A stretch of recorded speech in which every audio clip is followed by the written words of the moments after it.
Hello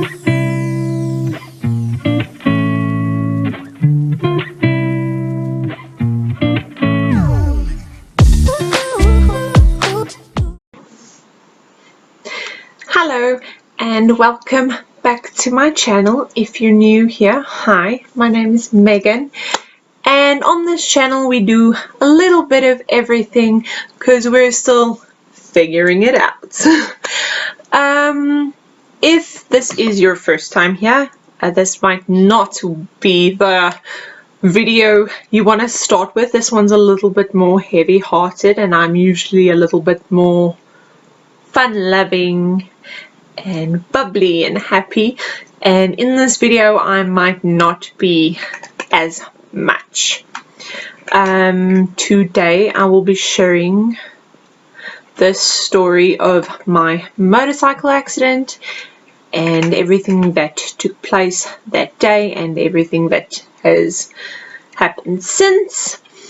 I also want to put a trigger warning on for anybody that maybe gets really upset around mentions of motorcycle crashes or maybe gets anxiety or something like that. Please, maybe not this one.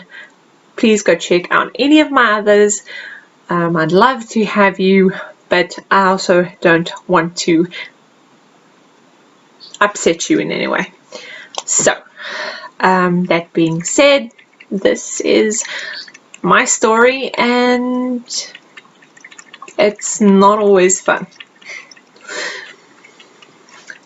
Okay, so how this happened was really not that complicated. Just like any other accident happens, you know, in a blink of an eye. It just did, you know. And yeah, we had just, me, my mom, dad, grandfather and sister had just gotten back from a family vacation to the ocean. It was our first big family vacation. It was wonderful and I was really excited to finish my senior year in high school. The morning after we returned, I was set to write my second last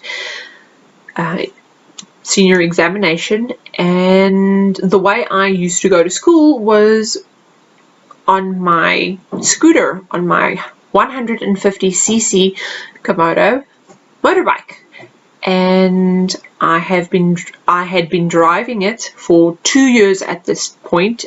It was a birthday present. When I turned 16, my mom got it for me and I absolutely adored her. Yes, I did name my bike and she is female. Her name is, hi baby, her name is and was Flossie, and I absolutely adored her. I loved being on a bike and I miss it terribly as I have not been able to bring myself to get back on a bike ever since. It gives me awful anxiety. I had a really hard time with cars in the beginning as well. I got up the morning, got ready, spoke to my fiance. Yes, I was engaged and in high school. Half my channel just left. But yes, I was, and I was very happy, and we were ecstatic, and I was just really happy to be finishing school. You know, it's a big moment in any person's life. My fiance at the time was not in the town or city that I was. I was at home in Bloemfontein and he was visiting his parents on the other side of the country. I got up about a half a mile or a kilometer away from our house. As you exit the suburban area, there is a large intersection onto a very, very busy road, and this is actually where the accident occurred. It was a twist of fate. I can't go into very much detail. The case is not yet closed, but this is where the accident occurred. It was one of those things, you know, things happen for a reason. We don't know why, but they do. I was just the wrong place at the wrong time, I suppose. But also would not wish it on anybody else, not even my worst enemy. It is not something I wish upon them or their families, because at the end of the day, after this accident, it wasn't just me that was hurt. My family also had a really tough time with the situation, especially my mother, my fiance, my sister also had a very, very tough time, as we are very close. I got hit from the right side. I then got flung into her car's windshield and then up into the air several meters, and then came down hard on the tar road. I'm just very, very lucky that I did not get hit by any further traffic or anything else. To maybe give you a little bit of an indication, I was pretty severely injured, but my motorcycle was actually ripped into 3 pieces. Her engine and her handlebars, along with her front tire, was subsumed into the engine of her car. Then the second piece that was just laying about was actually the seat and the seat casing, and then there was also my hind wheel that was separated from the rest. There were also other pieces scattered about, and even the battery to my motorcycle exploded on impact.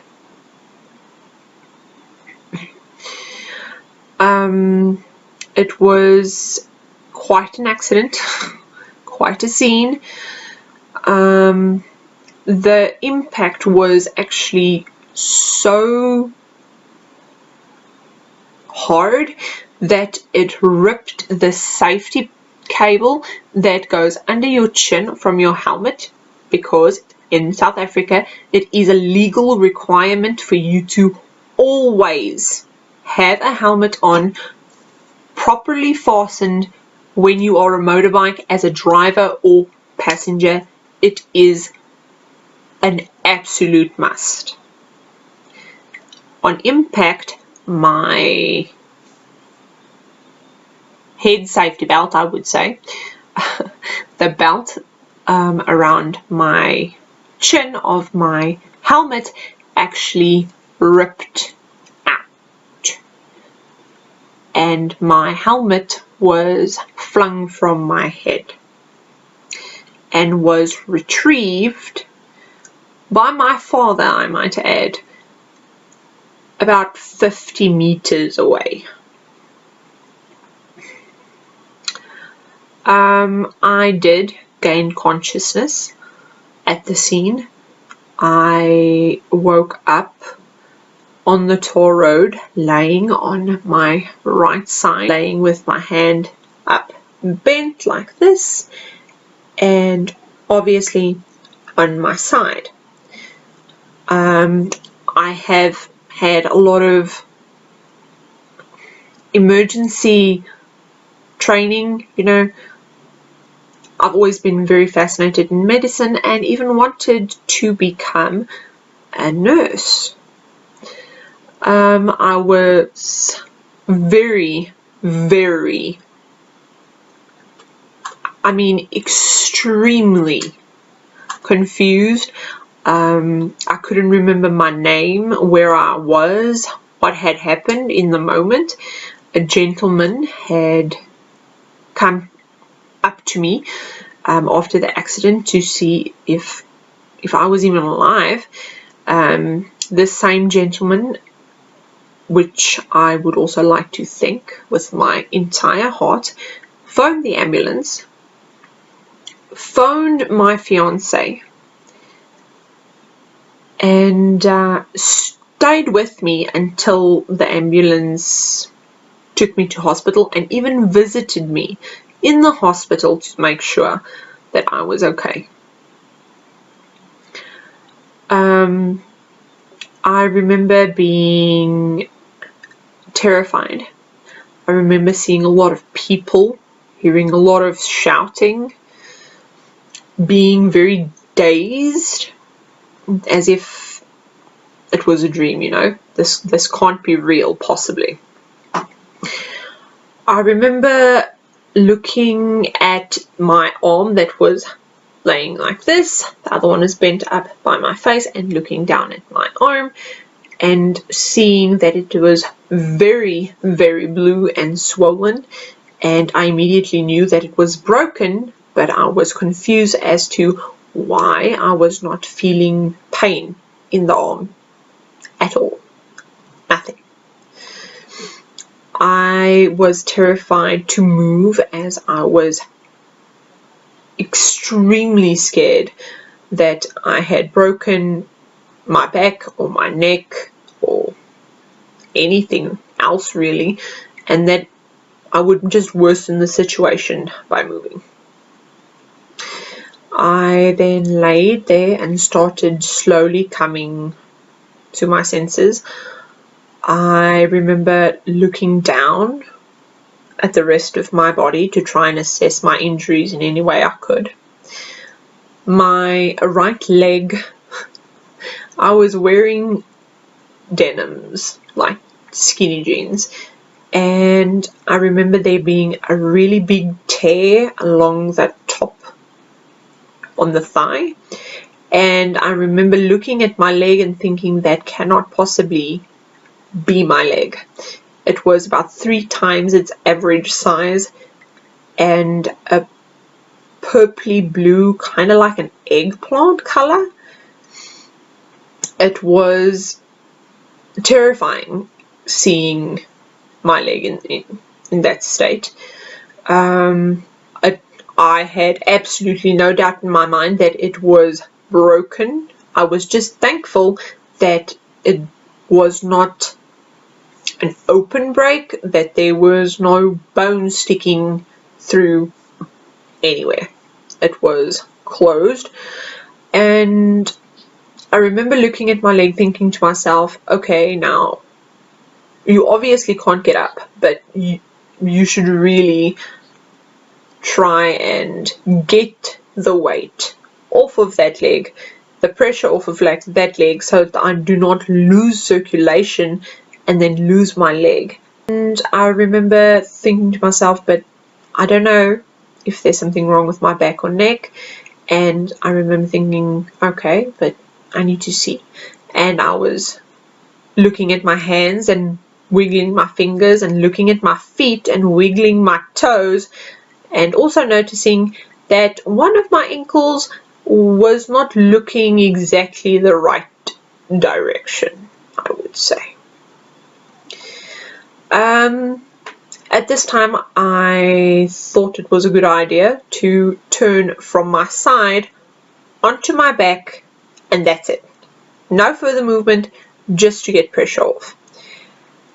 And the moment I tried to do so, I was in the most excruciating pain I had ever felt, have felt since, or could ever describe to anybody. The reason for this is that I had several pelvic fractures, and when I tried to move, I could feel the bones move and scratch and press up against each other and tear through I don't even know what. I remember screaming. I actually have nightmares of hearing myself scream. It is part of my PTSD, along with the fact that I cannot get on a bike or be near bikes. Even that makes me very, very uncomfortable. And I also have severe car anxiety. I cannot drive with somebody that I do not know personally, that I've driven with before, that I feel safe with. I cannot handle like very busy intersections. I do not personally drive at all. I could drive before the accident. Now I cannot bring myself to even consider getting behind the wheel of anything at all, which is really difficult for me, as I'm a very independent person. I then saw the crowd shift and move very, very quickly and make way for what I thought was the ambulance, and in reality was my brother. He stopped his car. This was what my father said and my mother. He stopped his car, left the door open with the keys in the ignition, ran at the crowd, started screaming at everybody to move, and that's when I saw him. When I saw his face, I started calling for him, and he said, don't worry, Mom and Dad are here too, and look, the ambulance just arrived.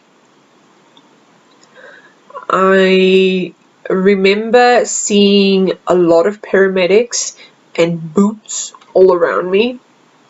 I remember the main paramedic that was over me, I would say. She was an amazing person, and I, yet again, want to thank her and all the other paramedics for saving my life. I remember at this point that I was finding it very difficult to breathe, and it was getting worse. By the second, it was also very painful to breathe. But nothing compared to the pain that I was feeling in my pelvis and in my leg. It is indescribable.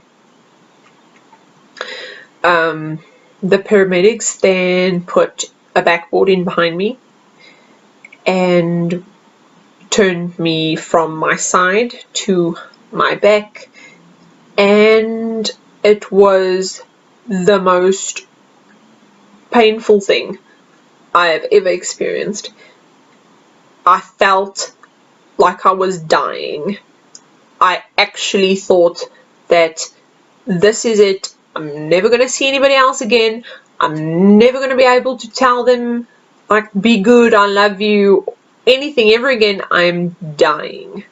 And I remember feeling like I was being dragged into an abyss, like being sucked into a void. And at this point, I thought that I was actually dying, that this was the end of my life, and I was terrified that I would never see anybody else again.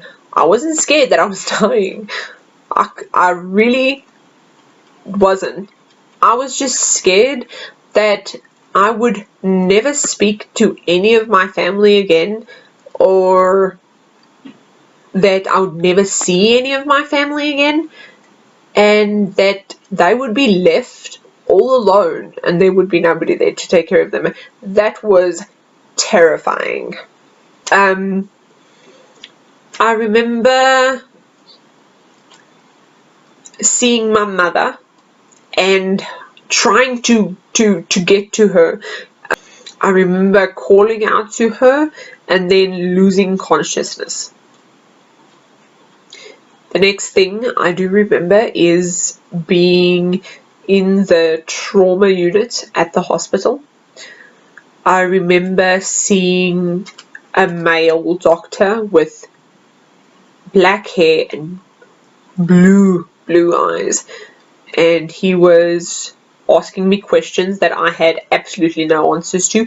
I can't even remember the questions. I just know that he was asking me things. I remember him saying that I needed to fight just as hard as what he was working, and then I would be okay. I remember them putting my leg in traction. That's when they attach weights to the bottom half of your leg to pull the broken bone straight. And I remember being in immense pain, screaming, and because it felt like I was being ripped in half. Instead of it just pulling on my broken femur, which what they were trying to fix, it was pulling on my broken femur, pelvis, and everything else as well. And then they immediately noticed that something was wrong due to my reaction, obviously, and the fact that my body was pulling in strange ways, and they stopped the traction immediately. I was then sent to a full MRI body scan and x-rays, and they found a lot. I'm going to try and remember everything. Starting head down. I had swelling on my brain and also a brain bleed. I had ruptured 6 of the 23 of the discs in my spine, 3 broken ribs, one of which had punctured my right lung and caused it to collapse. I had a broken left arm, both the bones on either side were broken. I had a bruise on my bladder and some of my intestines. I had in total 5 pelvic fractures. What the doctors called it was an open book pelvic fracture. It's as your pelvic bone sits like this, it gets a really large knock from the side or from below, and it breaks open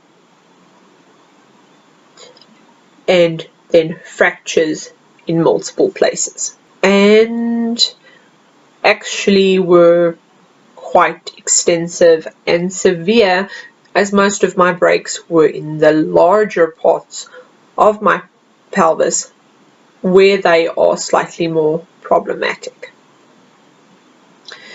I also broke my coccyx, my right femur, and multiple bones in my left foot and ankle. I also had extensive cuts, abrasions, wounds all over my body, most of which healed without any problems or scarring. But I do have quite a few that did not. The most prominent and visible one to the outside world is my right arm. It's just a part of me now. I barely even notice them, but I will occasionally get, a stare in public, or somebody brave enough to actually walk up to me and go, what happened. I do not mind if you ever see me in public and want to walk up to me and ask me what happened or why is the scar here. I do not mind telling you at all. I have a scar on my rib cage. I have 2 very large scars on my stomach and abdomen from where they placed the X-Fix repair to pull together and help my pelvis heal, as my doctor put it, because I am still very, very young and I don't have kids. He didn't want to put in screws or plates.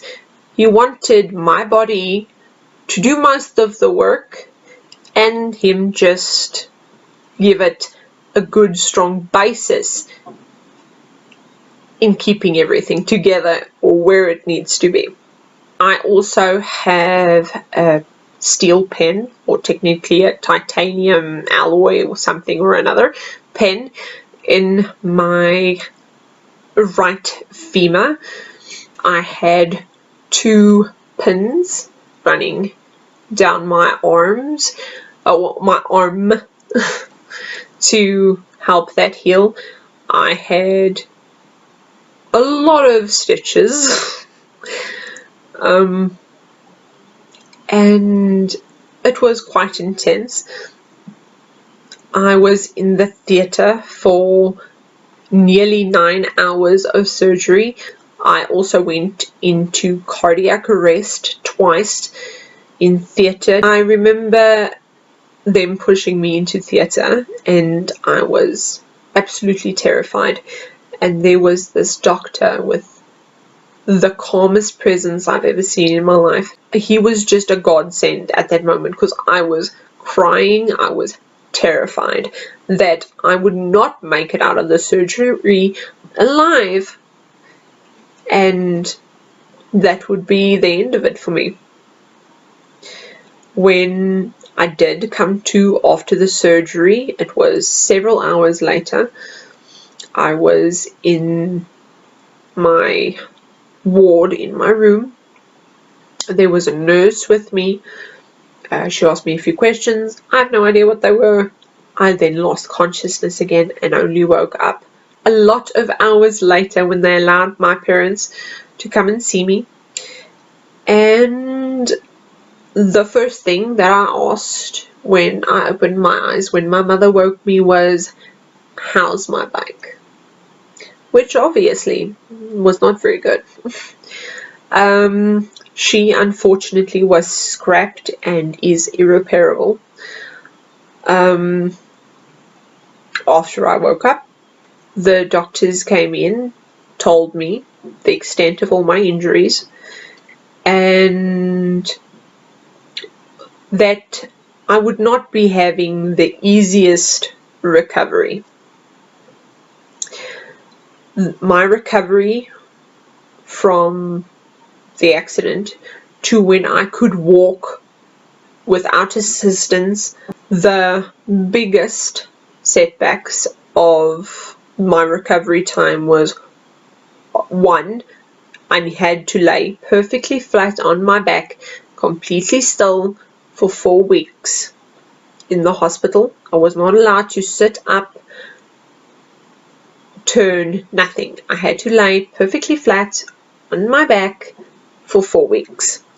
Was about 8 months in total. At the 3rd week line, they finally took all the IVs out of my arm, my right arm, and that is when I was able to feed myself.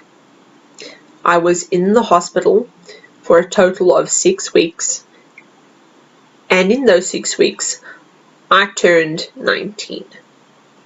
And I had never been happier to get out of the hospital. I felt like I was losing my mind. I started developing severe PTSD and depression.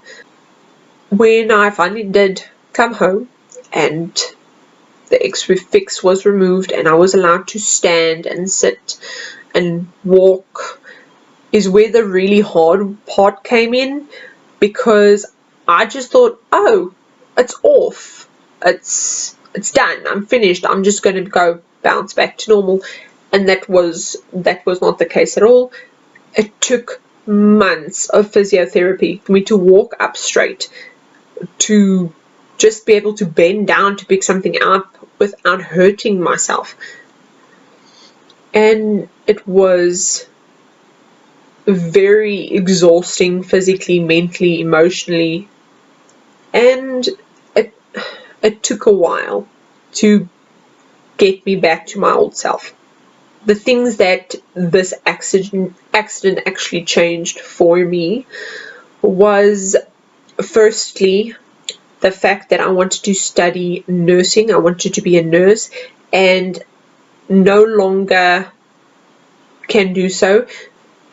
That was very, very difficult for me to understand, to compute, and to accept. I'm also not allowed to run or jump. A lot of exercises I'm not allowed to do. It was severely difficult for me to accept the things that I could do 1 second and now I'm not allowed to do. It is also very difficult for me to see people of my age climbing mountains and knowing that I cannot do that. Not that it was my choice or my doing, but I cannot do that. The biggest thing that was, and still, and I know for a fact will be a trigger later in my life, is the fact that there is about a 90% chance that I won't be able to deliver my kids the natural way. There's a very high risk of my pelvis breaking, re-breaking while the baby's in the birth canal. It could have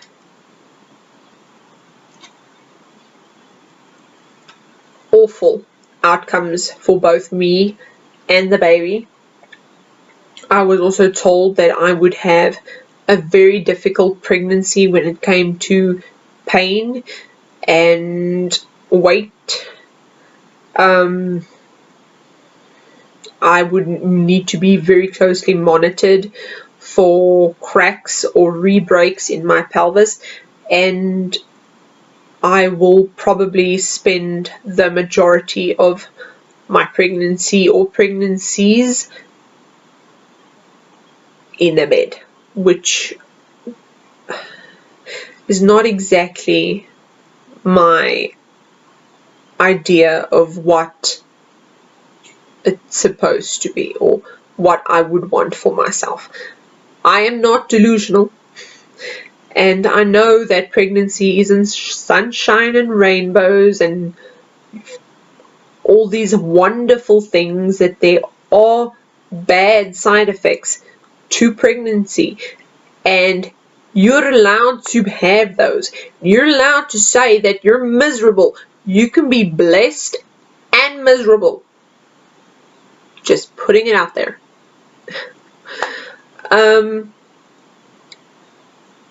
But the fact that I could not, or most likely could not, ever give birth to my kids the way I had dreamed of is a very hard pill to swallow. My experience with my accident was one of the most difficult things I have ever had to do in my life. It was hard for me, it was hard for my family, it was something that I would never wish upon anybody. But it also taught me an incredible lot about myself, about my family, about what we can survive. It taught me how short life can be tomorrow is never promised. It showed me the immense strength I have within myself.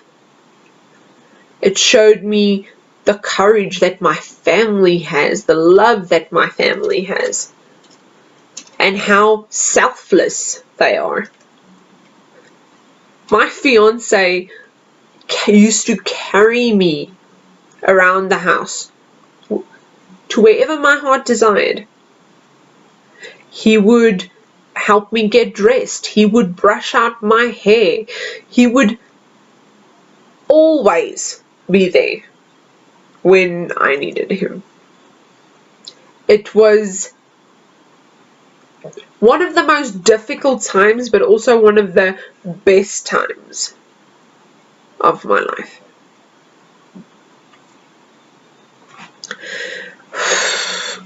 Sorry, guys. I would not have chosen the experience for myself. I would not have chosen the consequences that this has had on my life. But I also would not wish someone else to take my place. I would not wish this upon someone else so that I would be rid of it or spared of it.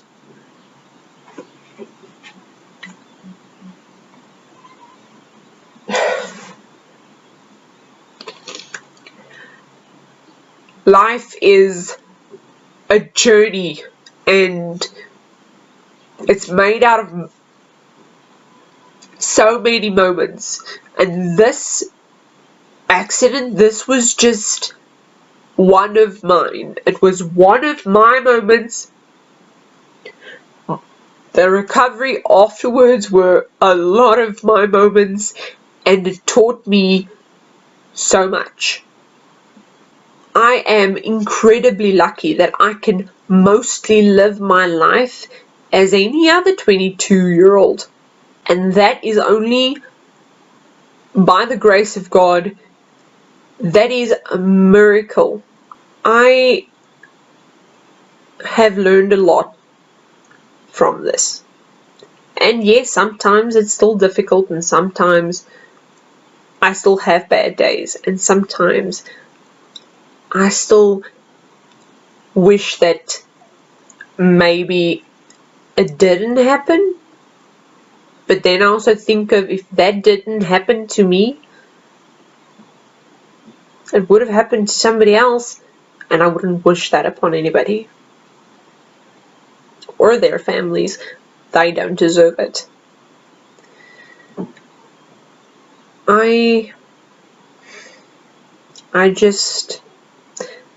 I look forward and I move forward.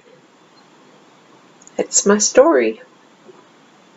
It was hard and difficult and scary, but it was also enlightening and so important to me and my family, because we all grew in this experience. If you guys have any other questions, you can leave them down below and I will answer them. I am very sorry this is an extremely long video. That's my story of how I very almost died. I technically did twice. But how I ended up coming out stronger on the other side than when I was when I went in. I am sorry if this ruined your day.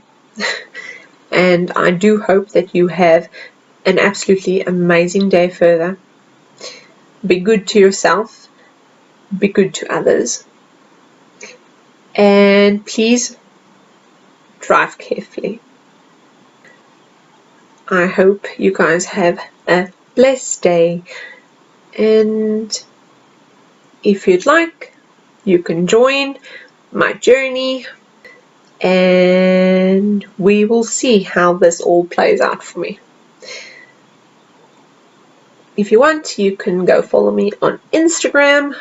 I'll have it in the description box down below. And yeah, I think that is all from me, guys. Have a good one.